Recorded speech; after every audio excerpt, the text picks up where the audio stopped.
My most toxic trait, I think, I'll give plural. Whoa. Unless you meet me multiple times, you're not going to get to know me. So I feel like a lot of the time there's a massive shell that I have. I'm not someone who gives people second chances. Like I really don't have that. I can be quite ruthless with how I protect myself and how I establish my boundaries. There's a path you can create and forge yourself. Yeah. And people will catch up to it later. Yeah. Kanye's been calling himself a genius since he had braces. And now people are like, yeah, he's a genius. But it takes a while. I'm not saying we're geniuses. I'm not saying we're not either. We're not saying it. but we're saying I'm it. saying, yeah. So, next question. There's a reason I'm asking this, because there is a next season coming. And this, let me just ask the question first. Let's go. Oscar.Ke, do you like brown or do you like dark girls? Asked on camera. 4K. From the hip. 1080p. For me to answer. Yes, please, if you would. You'd be so kind. Jesus. Okay. The reason why I'm so uncomfortable with this question is because one of the topics that has been suggested to us is the question of colorism and how it's affected us as African men. And the more research I've done, the more I've found out that colorism is a real phenomenon. And men who tend to be asked this question, do you prefer light-skinned or brown-skinned girls, or dark-skinned girls, or mixed-race girls? And there's all these different platitudes around the subject, all these different ideas around the subject. So, Mr. Mwenda, please allow me on this specific question to do some research and come back to you with a full episode. Okay. As to how this phenomenon is affecting us as African men, because I think I have been affected. I am part of the people who have been affected. I am in the demographic. And we'll hear from you extensively. And you'll hear from me extensively as to how exactly we can learn and unlearn this specific, the kind of effects that I'm finding are actually post-colonial effects on the question of colorism. So for me, just allow me now on camera to ask for more time. Okay. And turn this into a please. That's accepted. Is it accepted? What do you prefer, Mr. Mwenda? I don't think it's a determining factor for me. Okay. I think there's so many more things that determine that. And the fact that it's not a determining factor means that I like both.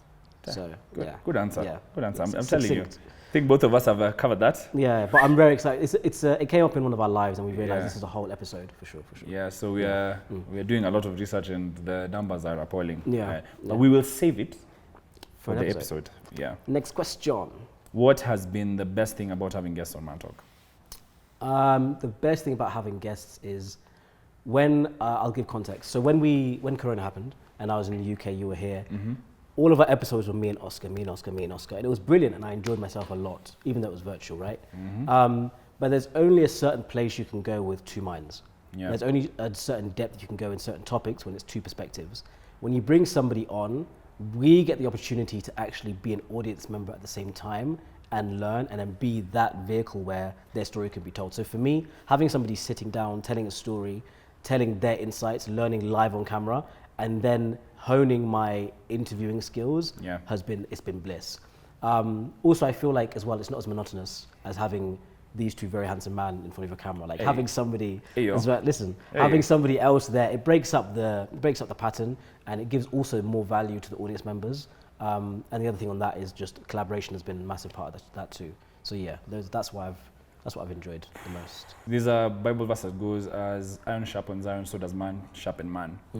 And I'm learning that other people's perspectives and how they've lived their lives and their ideas and kind of the context through which they live their lives has been something that as Mantalk we've benefited from the most. And it's also added extra value to us as individuals, because those perspectives have helped us kind of see life more fully. Yes, for sure. Because I honestly, when you have a conversation with someone like Fancy Fingers on fatherhood, and he tells you it is a spiritual experience, then you suddenly start taking fatherhood a little bit more seriously. Then when you talk to Nikita Kering, and then she tells you how I isolate myself for a time from social media so that I can grow as an individual and give the world a higher level when it comes to music. That's another perspective that's even for me as a podcaster, and even in my career, I have to sit down and think, maybe I need to remove myself from things that are extra and trim the fat a bit so that I can be able to find myself in the life I'm living.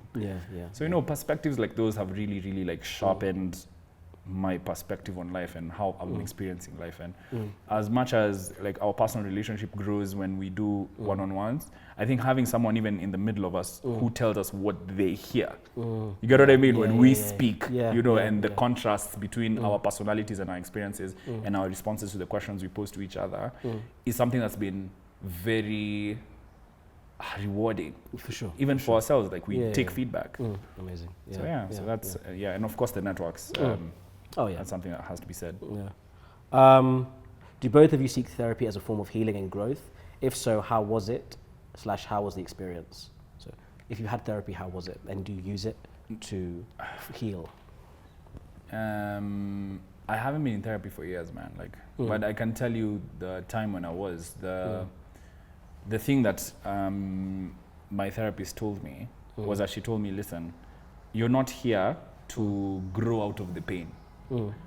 You're here to create a toolkit so that you can be able to handle life. And those tools that you get will make you now go through painful experiences and then overcome them or manage them better. And you know, that was something, like for me, I feel like I continue to implement through my life, you know, because life is essentially pain management. In many ways, the way you manage your pain and the way you manage the suffering that life gives you, which is, according to many religious texts, literally the life experience that you must have is that you can't live through life without suffering, without pain. So how you manage it and how you use it is a fantastic thing. So you've done therapy before, Exactly. and it healed you because you took that nugget and applied it to your life. Exactly. The toolkit, I put in place toolkits, like tools that enable me to grow and to endure my life experience without necessarily being self-destructive. Amazing. So personally for me, I haven't ever been to therapy, but it's something I really want to do. I read a book by Charlemagne called Black Privilege. And that book, after I read it, I was like, I need to go even when I'm in a good space. Like it was that kind of thing. But like, so I think there's different types of therapy, right? There's a professional that will sit down, talk to you, analyze your life, etc. But I feel like you can draw that therapeutic experience from multiple places in life. This is not me not advocating for therapy. It's me saying definitely do it. I want to do it. But where I've got that same sense of balance from is, number one, the gym is definitely a form of therapy for me. Like it's been a stable thing in my life that genuinely, chemically, like physically, emotionally helps me like every morning. So gym has been a form of therapy. Still go to therapy. It's been a form of therapy. Another one has just been actually this, like Mantalk, like talking and being able to vocalize emotions. I say this all the time. Being able to go from here to here and not put so many filters when I'm talking to somebody. That's made my communication skills with people I love, with people that can give me advice much better, which means that the same way a therapist will come and be like, you should do this, this, this, and this, I've managed to extract those answers from people in my life because my communication skills are better and I'm more vulnerable from doing the podcast. So gym, podcast has been therapy as well. And also, I think I think every man goes through this. The women in my life have been a massive form of therapy. Like my mother and my sister, like those long conversations have been a form of therapy. However, with all of that, that's helped me and I think I'm at a very good place. I still want to go and sit down with somebody that can analyze me from a non-biased perspective without love for me and analyze me as a human, like mentally. So I definitely advocate for it and I want to this year 100% go to therapy. One of the things about therapy is that, and one of the tools you get is you get to experience yourself. Exactly. You get what I mean? Like there's I don't know how I can explain it. It's really tough to explain. It's like you're standing, it's like an out of mind experience, not an out of body, but an out of mind experience where like you're looking at yourself from the lens of someone else's very healthy and very intentional perspective. And they help you see you. That's a very different thing. And like I advocate for anyone who can to go. 100%. And therapists who are going to watch this in the chat, put your contacts. Let people reach out to you. And they say to go when you're in a good place, not just when something traumatic's happened. Exactly. So that's what I want to try and emphasize. You go to hospital for checkups. You don't just go for trauma. But we haven't done it. So we should. This is a point of improvement for us. This year. Personally. This year, for sure. All right. Another question. Then we'll do one more each, right? Yeah, one more each. Yeah. What is the most difficult thing about being a man? Difficult. Hard. So, okay. So I love being a man. It's brilliant. It's fantastic. However, there is a certain weight that comes with this being this gender. It's twofold. Number one is I feel like there's so much negative communication around our gender, around how we should be, around what society expects from you, that going against that is a daily conscious decision that can be draining. Like I'll give it a scenario so it's more clear. To be a guy in a room full of other guys and there's a conversation that starts to go toxic, because that's what the gender does because of everything that's been perpetuated in terms of society and the conversations we have. To be a guy that doesn't want to be part of that conversation takes so much strength. Like, and if you go against the grain in that room, you're looked at like, and you're questioned, then you have to now, it's like being black, right, in a white environment. You have to now carry the conversation like why we can't say this. Guys, think about this. We can't be making these kind of comments. So that's a very difficult thing, being a man in a quote unquote man's environment for me. Very draining. And a lot of the time you're having to have conversations when you don't want to have the conversation. Just like, this is wrong, can we just end it there? Go and do your own research. Same thing with racism. I literally equate it to the same thing. Another thing about that I struggle with being a man is, as much as there's expectation from other men, there's expectation of society, and as much as this is a struggle, I actually do, I enjoy it and I thrive from it. That pressure of at one point in my life, I'm going to be responsible for multiple people. Like, that being a man is something that from the day you know that there's something called a salary, something called tax, something called bills, rent and expenses, automatically, as much as we're in a very modern world, you know at the back of your mind at some point you're going to be having multiple dependents, and the decisions you make in the lead up to that determines how those dependents' life is going to lead. So every day I wake up, as much as yes, I'm trying to create a good future for me, I know I'm creating a good future for my set of twins, which I'm having, and my wife, and then the kids as well that come after that. That is, it's not that I don't enjoy that being a man, but it's a pressure that you feel every single day. So those pressures as a man is, I don't think the word is I don't enjoy, but I think that's the most taxing thing about being a man for me. Yeah. Okay, so the most taxing thing about being a man for me is, I'm going to reframe the question slightly, because I have to remember I'm a black man, and I'm not just a black man, I'm an African black man. So I think for me it's just the value systems that I have vis-a-vis what the world is telling me I should have. So, you know, as an African man, we are raised in a way that's very traditional. Like it's a patriarchal kind of setup where it's like you as the and you also have some of that, because you're thinking at the end of the day the buck stops with you. At the end of the day the buck stops with you. But then what the world is telling you is, no, equality, like you will share the burden equally. There's, you know, there's all these narratives. But then at the same time, as much as there's equality, you will still be the provider.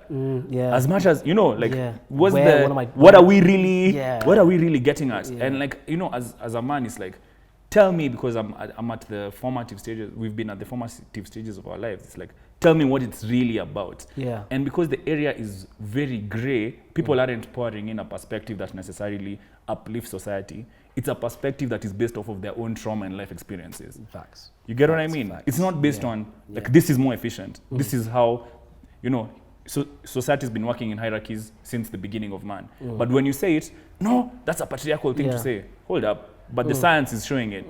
Then, you know, you read a perspective from this person saying African systems before, there were actually somewhere like the roles were based on, let's say, men could hunt, men could do this, men could, you know, went for wars, men are the protectors. Then now in today's modern society, it's like, no.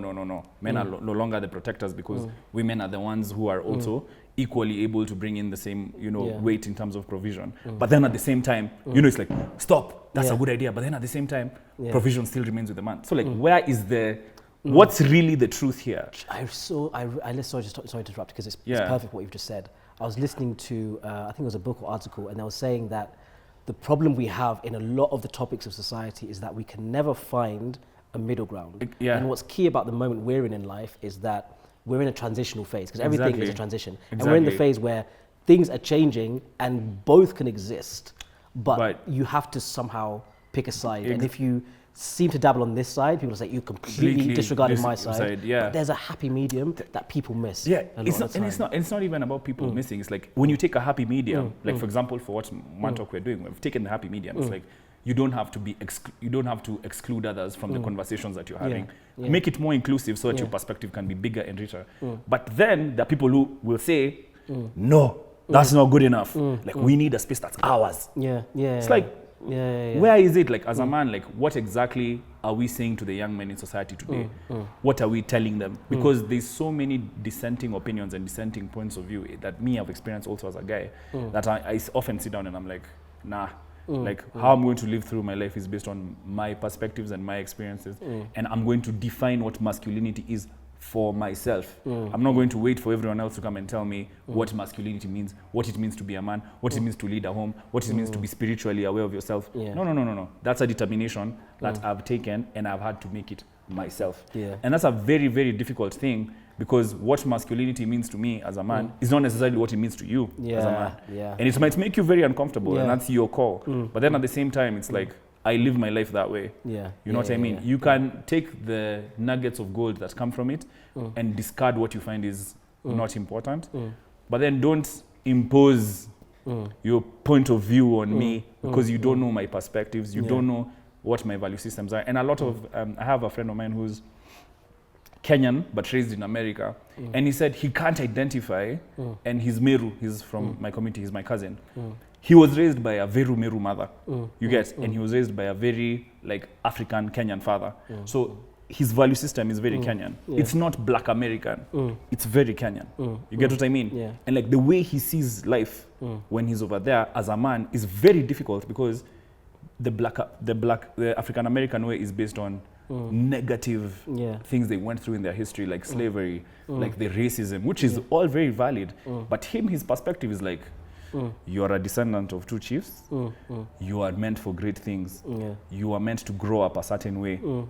This is how you carry yourself. This is how you relate with other people. And there is a dichotomy of views between the African American and the black man. Just the way, even for you, I'm sure when you were in England, there is a difference between the black man in London who's been raised as a black man in England and the Kenyan upbringing that you've been given. So when these value systems consistently clash, that creates a lot of difficulty.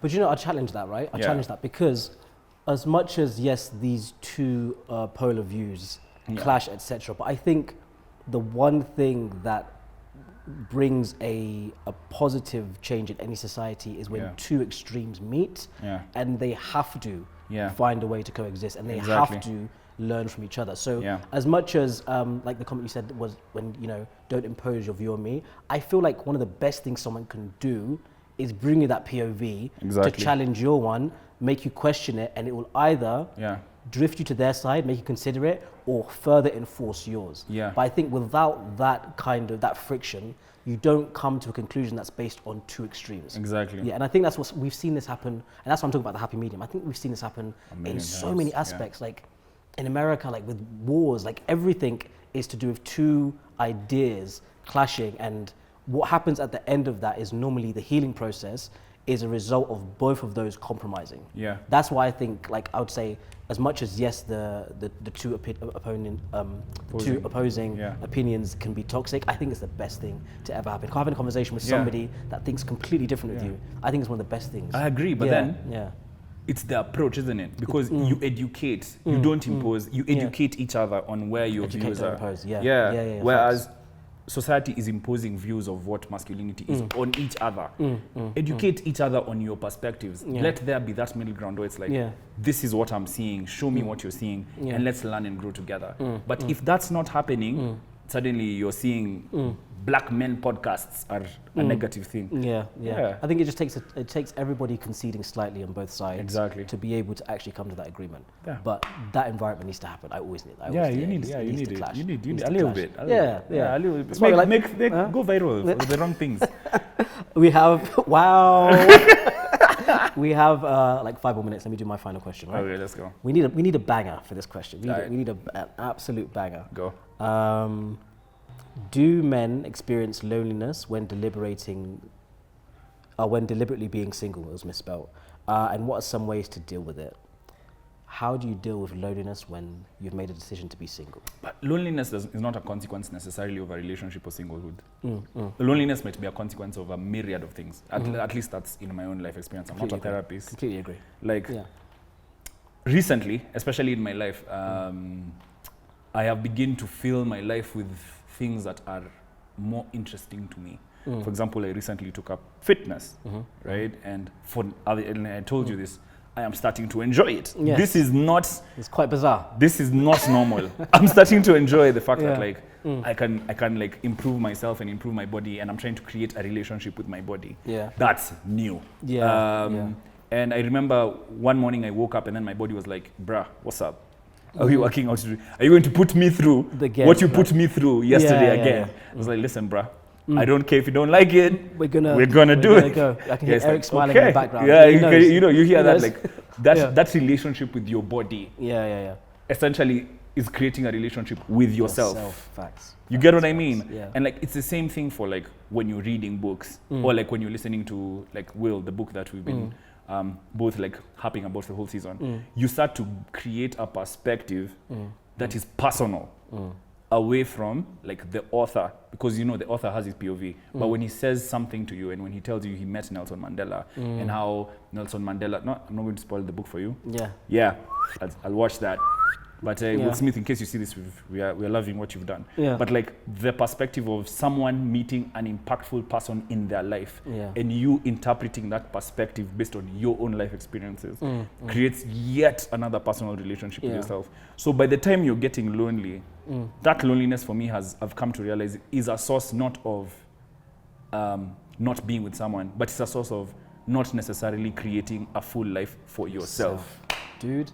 Perfectly answers. That's I completely agree. There's something I think it was Jay Shetty that was mentioning the difference between loneliness and solitude, right? Yeah. So very similar to what you said. I think the connotation of loneliness when somebody equates like loneliness to singleness is just I think it's a consequence of just the way people talk about singleness in conversation. If somebody is 40 years old and not married, like, oh, are you not lonely? But if this person has, like you said, a brilliant relationship with themselves, then they can find companionship in so many other things, not just a platonic or whatever relationship you want to have, right? So I think with me, I think there's a beautiful journey, like you've mentioned, that you can take with yourself, which means that while you're waiting for a significant other to come or not come, if you've taken that journey with yourself, there's no such thing as loneliness. Like it's not lonely. And being lonely is actually a positive thing because you'd rather be lonely and happy with yourself than being with somebody and having a toxic few years. I think sometimes I see this so many times. People jump from one relationship to the other because they don't have that still moment or those still years or months where they actually have to look in the mirror and be like, what kind of person am I? So you find people like hopping from relationship to relationship. Exactly. So to answer the question, how do I deal with loneliness? I don't really experience it. I experience like being isolated if I'm in the house on my own for a long period of time, but that doesn't bring me sadness. That brings me like, okay, let me plan to meet people, not necessarily a significant other. Let me plan to meet my friends. Like you can still live a very full life being single, being quote unquote alone. And that can be a positive thing and make you better when you do meet someone. There's a statement you made that I want to challenge as well, where you said lonely and happy with yourself. I don't think that's the truth. Like, I don't think you can be lonely and happy with yourself because if you're happy with yourself, there is no loneliness. Let me digest. If you're happy with yourself, is there really any? But I feel like there's solitude, but there's no loneliness because being. I'm talking about it from like the word loneliness means. Like loneliness derives from being alone, right? But then it's loneliness has a negative connotation in the sense that it's a painful feeling or an emotion of pain that comes from you realizing that you feel there's an emptiness that comes from. You know what I mean? The word, there's an emptiness that comes from from being lonely in the sense that you feel as if that you're not interacting with yourself or with others at a certain level. So like you start to feel that I don't know if you should Google the meaning of the word, but like you start to feel that emptiness, and you feel like you want to fill it with something, and you see that's my understanding of loneliness. Yeah. Whereas if you're happy with yourself, you're filling yourself with life experiences, other people's perspective, not your own perspective. You're comfortable with being on your own. Okay, so I think maybe the word, because I think maybe the difference is, I should use the word solitude, like I mentioned earlier, because I think loneliness maybe isn't a choice, but solitude is. Right? So maybe the quote I should have said is that when I have found solitude, then I can also find happiness. Yes, exactly. And that's why we do this to bounce ideas. Yeah, That's why yeah. Two ideas clashing and coming into a better solution. Full circle. Amazing. Yeah. No, I think that was the final question. Yeah, that was the final question. That's about the hour mark. What's the next episode? The next episode, we can't tell you yet, but you're going to thoroughly enjoy it. Yeah. I've had a good time. It's been a good conversation. Can you hear my voice going? Yeah, I can. Do you want to do the outro? We'll do the outro. So thank you so much for watching Mantalk.Ke. Please make sure that you like, share, and subscribe. We're based at Coffee. You've seen the video, so I won't say much, but I'll just say I'm having a good time. There's a little bit of coffee, and I hope you enjoy listening to this podcast half as much as we enjoy making it, because we had a ball. See you next week. Like, share, subscribe. Boop.